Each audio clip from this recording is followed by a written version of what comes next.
Okay, नमस्कार दोस्तों। आप सब कैसे हैं? मैं आशा करता हूं कि आप स्वस्थ होंगे, अच्छे होंगे। तो आज हम संविधान के में मौलिक अधिकारों के एक इम्पोर्टेंट पार्ट करने वाले हैं, जिसको संविधान की आत्मा भी कहा गया है। हम बात कर रहे हैं अनुच्छेद नंबर 32 के बारे में, आर्टिकल नंबर 32। तो 32 में इसका जो टाइटल होगा मौलिक अधिकारों का संवैधानिक उपचार, है ना, यानी कि कहेंगे इंग्लिश में constitutional remedies of fundamental rights. Doctor Bhimrao Ambedkar ji ने इस आर्टिकल के बारे में कहा है संविधान की आत्मा और हृदय। एक और संविधानविद हैं यूरोप के डॉक्टर ऑस्टिन। डॉक्टर ऑस्टिन ने इसी अनुच्छेद को संविधान की अंतरात्मा, देखना आत्मा और अंतरात्मा दोनों अलग अलग हैं। भीमराव अंबेडकर जी ने क्या कहा है? संविधान की आत्मा और हृदय। ये प्रोफेसर ऑस्टिन ने क्या कहा है? अनुच्छेद 32 को संविधान की अंतरात्मा, आत्मा और अंतरात्मा। याद रहेगा, डिफरेंस अलग अलग है। ओके, इसमें क्या होता है? याचिकाएं होती हैं, रिट्स होती हैं, 5 प्रकार की रिट्स, है ना। 5 प्रकार की रिट्स कौन कौन सी? नंबर 1 परमादेश, नंबर 2 अधिकार प्रच्छेद, नंबर 3 बंदी प्रत्यक्षीकरण, नंबर 4 हो जाएगा इसमें प्रतिषेध, नंबर 5 उत्प्रेषण, है ना। फर्स्ट को परमादेश को इंग्लिश में हम कहेंगे मैंडामस, अधिकार प्रच्छेद को क्यू वारंटो, है ना। बंदी प्रत्यक्षीकरण को हेबियस कॉर्पस, प्रतिषेध को प्रोहिबिशन, और उत्प्रेषण होगा, उत्प्रेषण को ये सर्टियरी। ये 5 प्रकार की हो जाएंगी। क्वेश्चन आया हुआ है बच्चों, बंदी प्रत्यक्षीकरण हेबियस कॉर्पस। हेबियस कॉर्पस कौन सी भाषा का शब्द है? हेबियस कॉर्पस लैटिन भाषा का शब्द है, जिसका अर्थ होता है शरीर प्राप्त करना, है ना। अटेन टू आवर सोल, हमारी आत्मा या शरीर प्राप्त करना। इसके बारे में अभी चर्चा करेंगे। ये होता है बंदी प्रत्यक्षीकरण, शरीर प्राप्त करना, शरीर प्राप्त करना, इसका मीनिंग आपको बताएंगे। तो खैर क्वेश्चन है कि याचिकाएं या रिट्स कौन जारी करता है? सुप्रीम कोर्ट करता है और हाई कोर्ट्स करते हैं, सर्वोच्च न्यायालय और उच्च न्यायालय। देखना, एक हमारा जो सबसे बड़ा एपेक्स कोर्ट होगा सर्वोच्च न्यायालय, इसके कई नाम होंगे, सर्वोच्च न्यायालय, उच्चतम न्यायालय, supreme court, apex court, higher court. ये सब किसके नाम है? सुप्रीम कोर्ट के नाम। सुप्रीम कोर्ट कहाँ स्थित है? हमारा दिल्ली में। और हाई कोर्ट्स हर राज्यों के अलग अलग होंगे, 2 या 2 से अधिक राज्यों का एक हाई कोर्ट्स भी हो सकता है। ये चैप्टर अलग से पढ़ेंगे हम, अनुच्छेद नंबर 124 में आ जाएगा सुप्रीम कोर्ट के बारे में। तो हाई कोर्ट्स और ये high court, supreme court, writ जारी करने का अधिकार इनके पास है। तो इनको हम क्या कहते हैं? रिट्स को स्टे कहेंगे या फिर रिट्स या याचिकाएं। ये 5 प्रकार की होती है, प्रकार भी पूछे गए हैं। अच्छा, जो हमने इसका सीक्वेंस लिखा हुआ है, क्रम लिखा हुआ है, आप इसको डिसऑर्डर भी लिख सकते हैं, यानी कि 5 नंबर वाले पहले पर बोल दीजिए और 2 नंबर वाला तीसरे पर, कोई फर्क नहीं पड़ेगा इससे, है ना। जहाँ पर क्रम अनिवार्य है वो आपको बता दिया जाएगा। इनके हिंदी इंग्लिश में नाम, तो आत्मा और हृदय या अंतरात्मा, सुप्रीम कोर्ट, हाई कोर्ट जारी करते हैं। और ये हाई कोर्ट जो जारी करेगा अनुच्छेद नंबर 226 के अंतर्गत जारी करता है। देखना, जो हम अनुच्छेद नंबर 32 तो हमारे लिए है, हम हाई कोर्ट या सुप्रीम कोर्ट में जाएंगे, वहाँ पर जो हम अपने अप्लाई करेंगे अनुच्छेद 32 के तहत कि हमें ये अधिकार दिए जाएं। लेकिन हाई कोर्ट करता है अनुच्छेद नंबर 226 के तहत, सुप्रीम कोर्ट करता है अनुच्छेद नंबर 139 के तहत। याद रहेंगे दोनों अलग अलग, बाकी अलग चैप्टर होंगे हाई कोर्ट सुप्रीम कोर्ट के। ओके, तो इनके बारे में आपको एक्सप्लेन कर देते हैं कि क्या होती हैं। देखना, जो 5 प्रकार की है उसमें नंबर 1 लेते हैं, परमादेश या मैंडामस कहेंगे इंग्लिश में। परमादेश, परमादेश की रिट कब जारी होगी, है ना। ये याचिका सुप्रीम कोर्ट या हाई कोर्ट कब जारी करेंगे? यदि कोई सरकारी पदाधिकारी या लोक पदाधिकारी अपने कर्तव्यों का पालन या अपने अधिकारों का पालन नहीं करता है, तो हाई कोर्ट या सुप्रीम कोर्ट उसके विरुद्ध परमादेश की रिट जारी कर सकता है।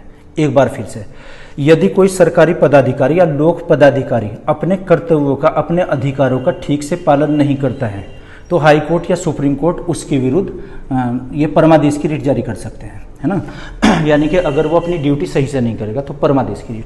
अधिकार प्रच्छेद, यदि कोई सरकारी पदाधिकारी या लोक पदाधिकारी अपने अधिकारों से भी अधिक या अधिकारों से बाहर या अपने कर्तव्यों से बाहर होकर कार्य करता है, तो हाई कोर्ट या सुप्रीम कोर्ट उसके विरुद्ध, है ना, ये अधिकार प्रच्छेद की रिट जारी करेगा। ठीक है ना, समझ में? इसको एक एग्जाम्पल से समझिए आप दोनों को।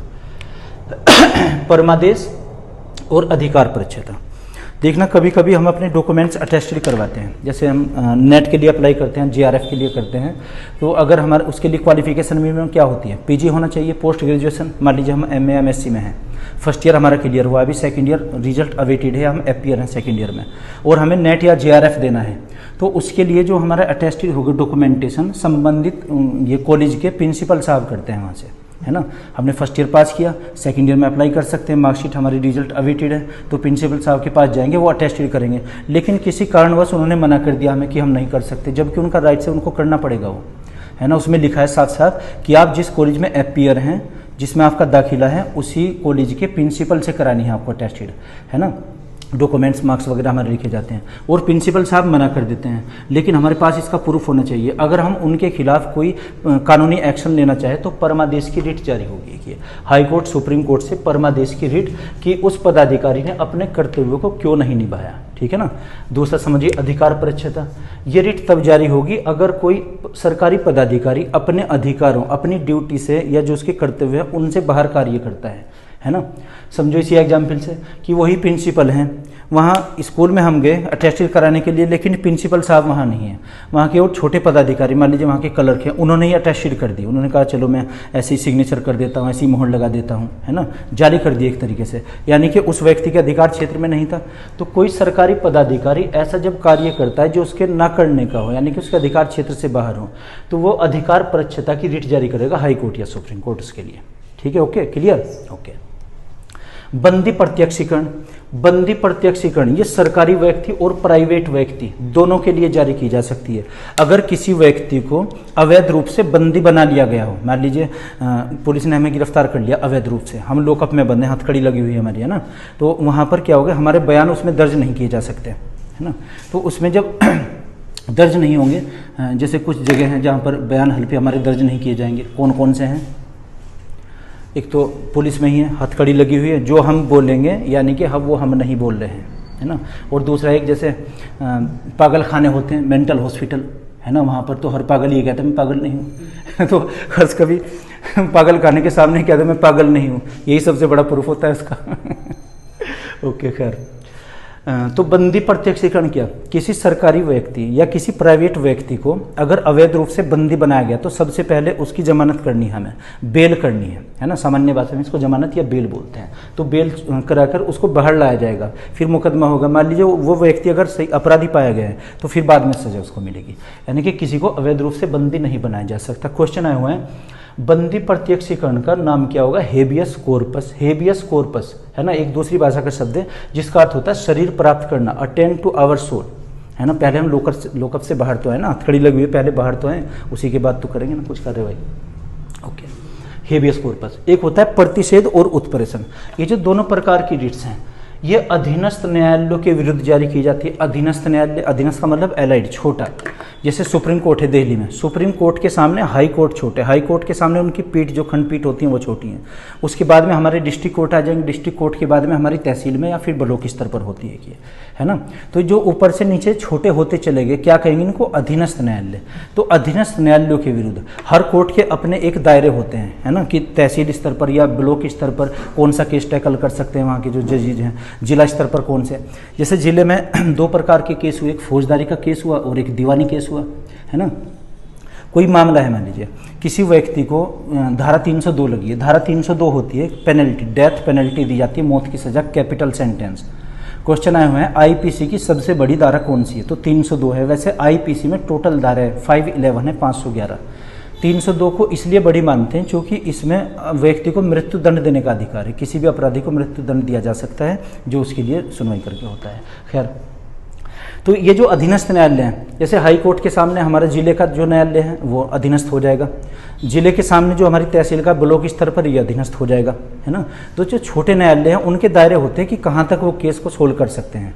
धारा 302 अगर किसी पर लगी है, ये तो हाई कोर्ट या सुप्रीम कोर्ट देगा अंतिम फैसला, डिस्ट्रिक्ट जज को परमिशन नहीं होती, जिला स्तर पर नहीं दे सकते हो। हाँ, फिर भी जिला स्तर पर अगर ये फैसला दे भी दिया गया धारा 302 वाला, उस न्यायाधीश को जब वो वर्डिक्ट देंगे, निर्णय देंगे, हाई कोर्ट की मोहर लगनी चाहिए, हाई कोर्ट द्वारा सत्यापित होना चाहिए वो ऑर्डर, तब दे सकते हैं, है ना।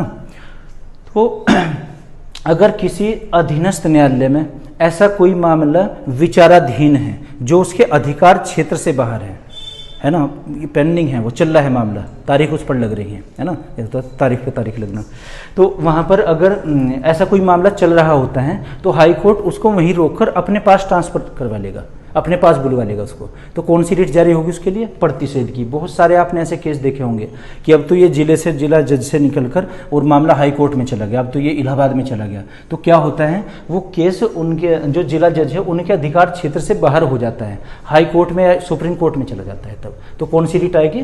प्रतिषेध की, है ना। सामान्य भाषा में इन्हीं को स्टे बोलते हैं कि कोर्ट का स्टे लग गया इस पर, तो है ना। उत्प्रेषण क्या?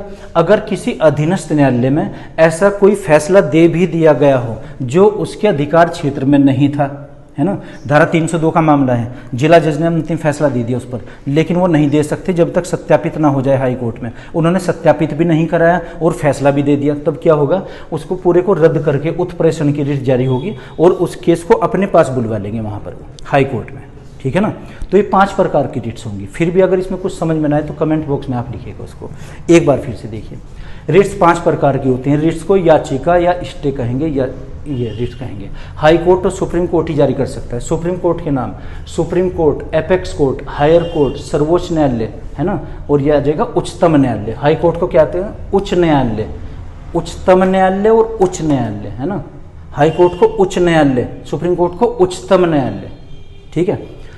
तो हाई कोर्ट्स हर राज्यों के अलग अलग होते हैं, 2 या 2 से अधिक राज्यों का एक हाई कोर्ट भी हो सकता है। तो रिट जारी करने का अधिकार हाई कोर्ट या सुप्रीम कोर्ट को है। सुप्रीम कोर्ट जो इसमें जारी करेगा अनुच्छेद नंबर 139 के तहत, हाई कोर्ट जो जारी करेगा अनुच्छेद नंबर 226 के तहत। हम जो मांगने जाएंगे वहां पर अनुच्छेद नंबर 32 के तहत। 32 भीमराव अंबेडकर जी ने क्या कहा है? संविधान की आत्मा और हृदय का है। प्रोफेसर ऑस्टिन ने क्या कहा इस चीज को? संविधान की अंतरात्मा का है। रिट्स 5 प्रकार की होती हैं, ये आप क्रम ऊपर नीचे कर सकते हैं, ठीक है ना। याद रहेगा टाइटल क्या हो जाएगा इसका? मौलिक अधिकारों का संवैधानिक उपचार, है ना। Constitutional remedies of fundamental rights. तो मैं आशा करता हूँ आपकी ये समझ आया होगा। अगर तब भी नहीं तो कमेंट बॉक्स में आप लिखकर बताइएगा। Okay, thank you.